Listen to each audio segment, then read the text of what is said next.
আসসালামু আলাইকুম। Hello viewers, আপনারা সবাই কেমন আছেন? আশা করি সবাই ভালো আছেন।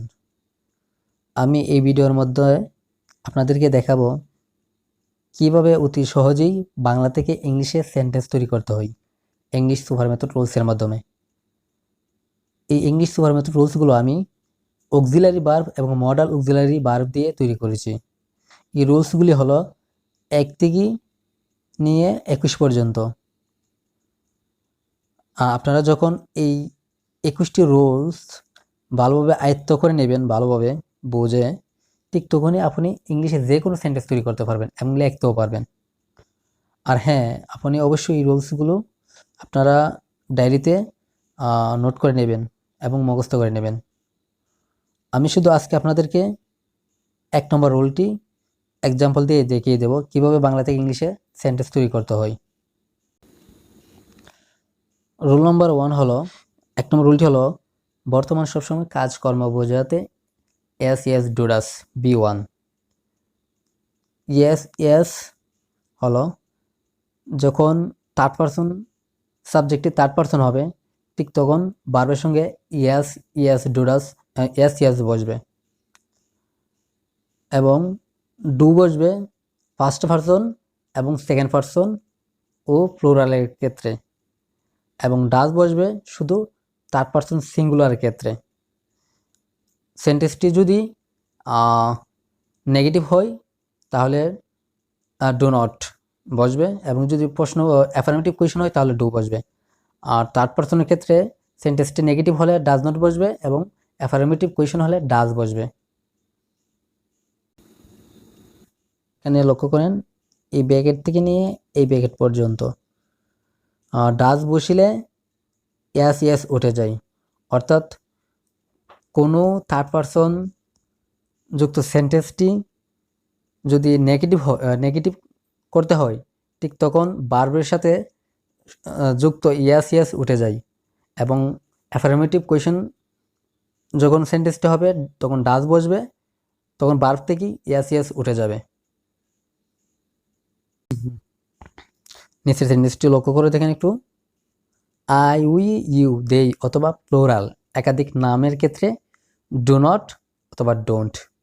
ডু নটের সংক্ষিপ্ত ফর্ম হলো ডোন্ট, অর্থাৎ নেগেটিভ করতে হলে। আর নিচের সেন্টেন্সটি দেখুন, হি শি ইট অথবা সিঙ্গুলার একক যে কোনো একটি নাম হলে এই সেন্টেন্সকে নেগেটিভ করতে হলে ডাজ নট অথবা ডাজেন্ট। ডাজ নটের সংক্ষিপ্ত ফর্ম হলো ডাজেন্ট।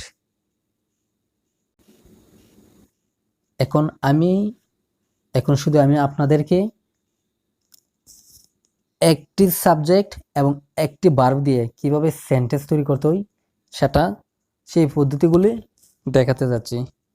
1 নম্বরটাই দেখেন, এখানে আমি হলাম সাবজেক্ট এবং দেখি থেকে নিয়ে দেখাই পর্যন্ত হলো ভার্ব। এখানে ইংলিশে আই হলো সাবজেক্ট আর সি থেকে নিয়ে শো পর্যন্ত হলো ভার্ব।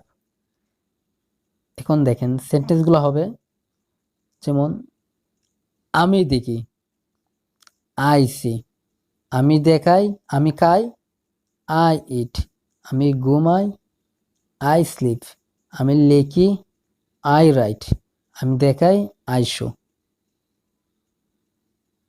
2 নম্বর সেন্টেন্সটি দেখেন,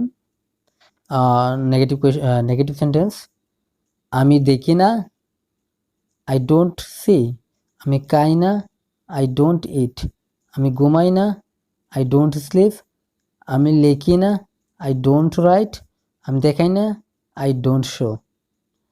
3 নম্বরটা দেখেন,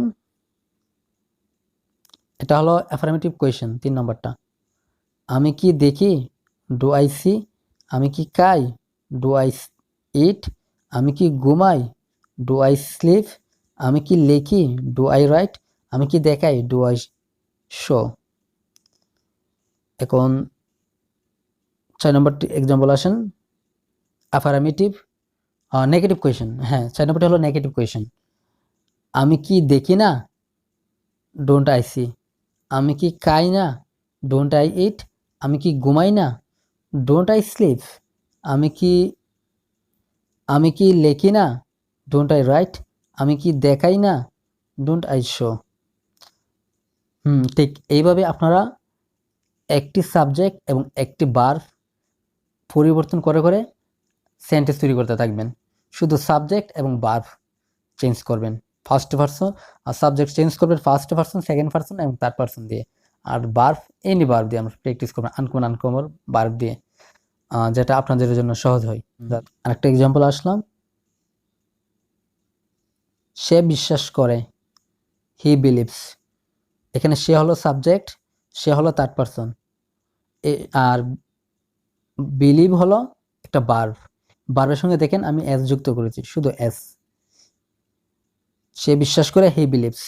সে বিশ্বাস করে না, negative question, he does not believe. দেখেন ভার্বের সঙ্গে এস নাই, ভার্ব আমার শুধু এখানে ই আছে, অর্থাৎ এখানে ভার্বের পুনরায় অবস্থায় ফিরে আসছে।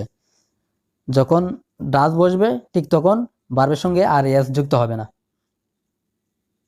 সে বিশ্বাস করে না, হি ডাজন্ট বিলিভ অথবা he does not believe. Affirmative question, সে কি বিশ্বাস করে, does he believe. Affirmative negative question, সে কি বিশ্বাস করে না, ডাজন্ট হি বিলিভ অথবা ডাজ নট হি বিলিভ। এখন আমরা ডব্লিউএইচ কোয়েশন দিয়ে প্রায় 20টি সেন্টেন্স তৈরি করব। আর আপনারা অবশ্যই ভার্ব চেঞ্জ করে করে, সাবজেক্ট এবং ভার্ব চেঞ্জ করে করে প্র্যাকটিস করবেন। হ্যাঁ, এখানে ডব্লিউএইচ কোয়েশনগুলো হলো হোয়াট কি, হোয়েন কখন, হোয়ার কোথায়, হুইচ প্লাস নাউন। অর্থাৎ হুইচের সঙ্গে আমরা যখন সেন্টেন্স তৈরি করবো তখন হুইচের সঙ্গে একটা নাউন বসবে, অথবা নাউন ছাড়াও প্র্যাকটিস করতে পারবেন, বাট কিন্তু নাউন দিয়ে প্র্যাকটিস করবেন, আপনার জন্য ভালো হবে। মানে সবসময় মাথায় থাকবে নাউনের সঙ্গে আর হুইচের সঙ্গে নাউন যুক্ত হবে। আর নিচে দেখেন ওহো, ওয়াই কেন, হাউ কিভাবে, হু কে, অর্থাৎ হু হলো সিঙ্গুলার, কে মানে একজন মানুষকে বোঝায়, আর হু হলো প্লুরাল, ও কারা, নিচেরটি হলো কারা, অর্থাৎ একাধিক মানুষকে বোঝায়, সেজন্য এটা প্লুরাল। হ্যাঁ, এখন আমরা সেন্টেন্সের মধ্যে চলে এসেছি। এখন ডাব্লিউএইচ কোয়েশন দিয়ে 20টি সেন্টেন্স তৈরি করব। এখানে প্রথমে 4টি আমরা 1 নম্বর রুল দিয়ে তৈরি করেছি, মানে যেটা আমরা প্রেজেন্ট টেন্স বলে থাকি আর কি। সে আনে, হি ব্রিংস, থার্ড পারসন দিয়ে, ব্রিং এর সঙ্গে এস যুক্ত হয়েছে, লক্ষ্য করেন, হি ব্রিংস। সে আনে না, হি ডাজ নট ব্রিং। দেখেন এখানে আর এস যুক্ত হয়নি, কারণ এখানে ডাজ বসছে, ডাজেন্ট। সে কি আনে, ডাজ হি ব্রিং। সে কি আনে না, ডাজেন্ট হি ব্রিং। সে কি আনে, হোয়াট ডাজ হি ব্রিং। সে কি আনে না, হোয়াট ডাজেন্ট হি ব্রিং। সে কখন আনে, হোয়েন ডাজ হি ব্রিং। সে কখন আনে না, হোয়েন ডাজেন্ট হি ব্রিং। সে কোথায় আনে, হোয়ার ডাজ হি ব্রিং। সে কোথায় আনে, হোয়াট ডাজেন্ট হি ব্রিং।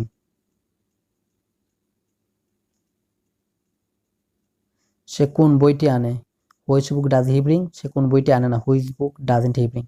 সে কেন আনে, ওয়াই ডাজ হি ব্রিং। সে কেন আনে না, ওয়াই ডাজেন্ট হি ব্রিং। সে কিভাবে আনে, হাউ ডাজ হি ব্রিং। সে কিভাবে আনে না, হাউ ডাজেন্ট হি ব্রিং।